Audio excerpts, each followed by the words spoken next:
When I was 4 years old, I came home from preschool one day. My mother was crying.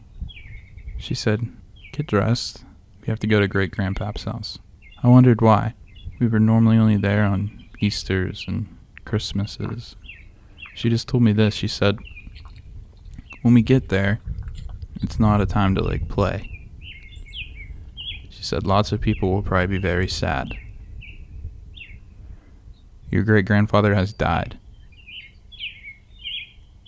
Died? What does that mean to a 4-year-old? You see, death is such an integral part of our entire life. I mean, it's the final destination for everybody.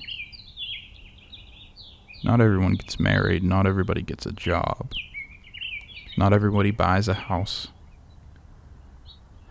Death is the only universal. How is it that something so integral to our lives almost never gets talked about? Why do we avoid it? Run from it? Pretend it doesn't exist? I grabbed a camera and I went to some of the places that remind me of death, seeing if I could confront something or find something out or to discover some sort of answers. My first thought was to explore cemeteries, these solemn grounds of the dead, the ending place for most of us. Cemeteries remain a public display of what we all know, that death is real, and it will happen to us. It's a weird feeling to bring a camera to a graveyard. These people buried here, they didn't ask for me to come. There's no permission given. There are no consent forms for the dead. And yet here I was, curious, filming their graves. Do I even have the right? Would they want me here, thinking about them? Reading their names? Trying to imagine the stories of their lives? Or would they feel violated? I began to grow frustrated. There were no answers or solutions here. Just tombstones. But I realized all these hundreds of stones, they were a laugh, they were a personality, they were a story. I thought about how complex being a human is. All these emotions we feel: fear, love, anger, regret, joy, sadness, laughter, and all these stones, they were all that remained of all these people, of all their stories. One evening in the graveyard, I was filming and I noticed these deer appear from the woods. They seemed to stop at a certain point, and they congregated around a grave, almost like they themselves were mourning. It was a beautiful sight to see creatures so full of life in a cemetery, ironic as it is. The deer ran back to the woods, and I had a childish thought. Maybe they were trying to show me something. So I headed over to where the deer were congregated, and that's where I first found the grave of little Joseph Bernetti. You see, the birth year of Joseph Bernetti was 1922, and the death year 1923. This child had barely experienced even a year, but what amazed me about the grave was the flowers. They had been dead for 86 years. Yet somebody had recently came and laid flowers at their grave. I wonder if someone will think of me 86 years after I die. It occurred to me that cemeteries are not places for the dead. They're for the living. I decided I'd visit my great-grandmother's house for the first time since she died. Entering the home, I realized it wasn't the same as it used to be. It had been ripped apart and remodeled again. My memories of this place were all joyful. Holidays with family and friends, eating food and conversating. Now this place felt so empty. It's like there were ghosts here. Coming back to it felt wrong. This wasn't how I was supposed to remember this place.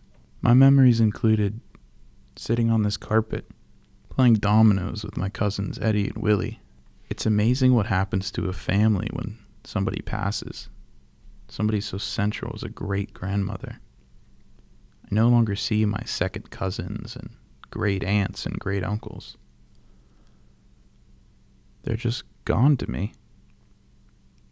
'Cause the common bond between us is also gone. I remember my grandfather telling me this story about this bell. It was this great big bell on a pole, and they had always been playing around the farm as children, and my great-grandmother would ring the bell, and it would mean dinner's ready or time to come home.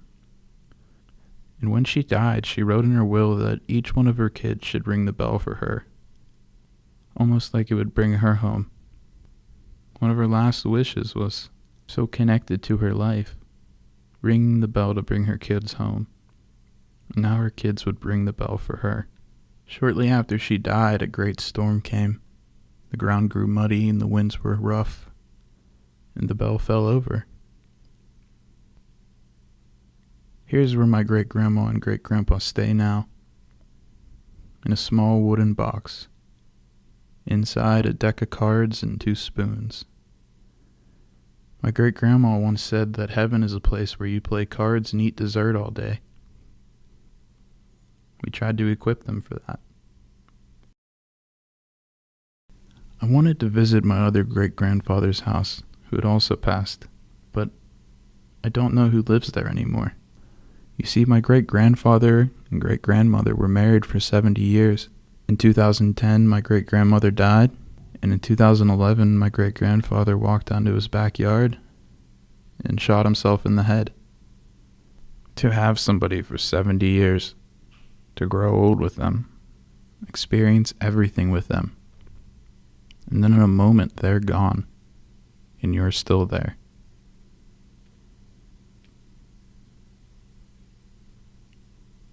I no longer blame him for what he did. My final destination was my church. I wonder if this graveyard will be my final destination. You see, as a young kid, I would come to church every Sunday and hear stories about how I'll be saved and go to heaven. Yet every Sunday I'd see those graves, and I'd just grow scared. So scared. One day I'll be one of those graves, I thought. I would tell my parents, I'm afraid I'm gonna die. And they'd say, you're safe, Trevor. You're healthy and you're in a good home. They didn't understand. One day I am gonna die. And that's a fact. I remember a summer night at this patio. There was dancing and food and drinks, and everybody was having such a great time. One of my best friends was finally asking out the girl that he liked, and she said yes. I remember seeing the elderly dancing and thinking how sweet it is. It was just this warm summer night, and it was so full of life. And yet just 10 yards away was a graveyard. Our audience were the dead. Did I find the answers I was looking for? I'm not sure. I'm not even sure if I knew the questions I was asking. You see, there's no answering death. There's no logical calculations. I think we don't think about it because we can't. It's impossible for us to rationalize the idea of just not being. All we know is life. Every trial and tribulation, every goal set, made, and failed, it's been life. How can we even think about death? You know, I always thought I'd be buried here, in this graveyard, in this cemetery by this church. But the more I think about it, I don't want to be buried in a place like this.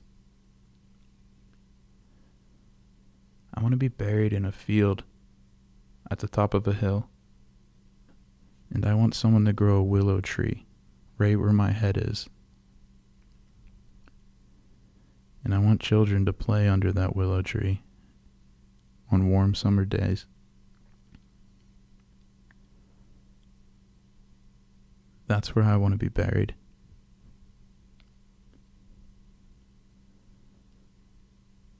That's where I hope I end.